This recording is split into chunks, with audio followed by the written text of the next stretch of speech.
మోడీ గారు మన రాష్ట్రానికి రావడానికి చాలా శుభసూచకం.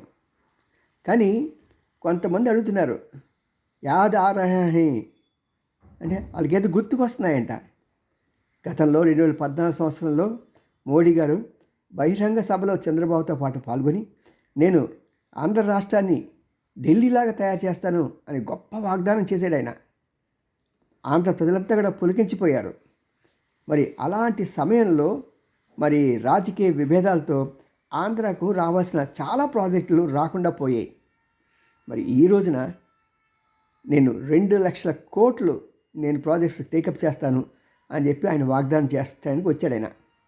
కొన్నిటికి శంకుస్థాపనలు చేయడానికి ఇలాగా ఇవన్నీ బాగా జరిగితే చాలా సంతోషం. రాష్ట్రం చాలా ముఖాభివృద్ధి చెందుతుంది. ఎందుకంటే రాష్ట్రంలో కావాల్సిన టాలెంట్స్ అన్నీ ఉన్నాయి. కానీ మనకి 2014 మాత్రం మన గుండెలో లబ్ డబ్ అనిపిస్తున్నది. అలా కాకుండా చూసే బాధ్యత మోడీ గారిదే. See you.